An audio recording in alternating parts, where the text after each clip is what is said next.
آپ جب نماز میں کھڑے ہوتے ہیں کبھی آپ نے غور کیا ہے کہ کوئی بھی اچھا کام ہو، کوئی بھی جائز مباح کام ہو، کوئی بھی اچھا کام، اس کے آغاز کا طریقہ کیا ہوتا ہے؟ کہاں سے شروع ہوتا ہے؟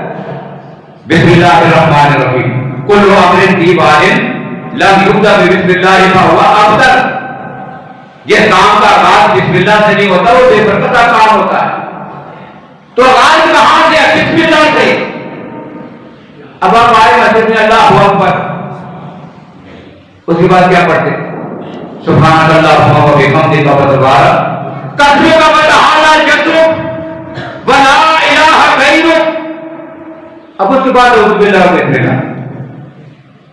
اب چاہیے تو یہ تھا کہ اللہ اکبر کرنے کے بعد کیا کہیں؟ بسم اللہ الرحمن الرحیم سبحان اللہ و بحمدہ۔ یہاں پر بسم اللہ ہو، اب یہاں پہ بسم اللہ کیوں نہیں ہے؟ تو وجہ یہی ہے کہ بندہ آگے کھڑا ہوا اللہ اکبر کہہ کر اب معلوم کر رہا ہے، اللہ کہتے ہیں ٹھہر جا، یہ نماز بعد میں پڑھنا، پہلے بتا میرے بارے میں تیرا عقیدہ اور نظریہ کیا ہے۔ میرا مصطفیٰ تو ایک نظریہ اور عقیدہ لے کر عرش قریب پہ میرے پاس آ گیا تھا، التحیات للہ والصلوات والطیبات، بتا تیرا عقیدہ کیا ہے؟ اسے میں نے معراج عطا کی تھی، اور نماز تو تیری معراج ہے، ایک مصطفیٰ کی معراج ہے اور ایک بندہ مومن کی معراج ہے نماز۔ اس معراج پہ میں نے محمد سے پوچھا تھا، آج کل سے پوچھتا ہوں بتا کیا نظریہ لے کے میرے سامنے آ کے کھڑا ہو گیا ہے؟ نماز بعد میں شروع کرنا۔ اب رب نے روک دیا۔ اب بندہ کیا کہتا ہے؟ سبحان اللہ و بحمدہ وتبارک اسمک وتعالی جدک ولا الہ غیرک۔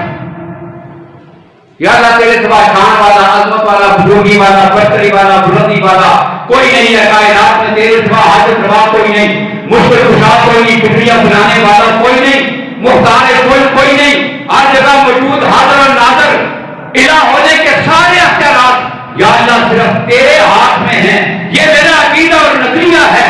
سجدے ہوں گے تو صرف تیرے لیے، زبان سے تسبیحات ہوں گی، پکارنا ہوگا تو صرف تیری ذات کو، مال خرچ کرنا ہوگا تو صرف تیرے نام پر۔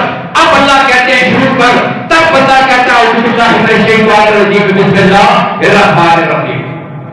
اب یہ ثنا جو ہے نا، یہ نماز میں بالکل ایسے ہی ہے کہ جو ہم وضو کر کے آتے ہیں پہلے جا کے وضو کی نماز پہ، اب یہ وضو جو ہے یہ ہمارے جسم کی طہارت ہے۔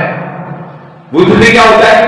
جسم پاک ہوتا ہے، وضو جسم کی طہارت، اور ثنا انسان کے دل اور عقیدے اور نظریے کی طہارت ہے۔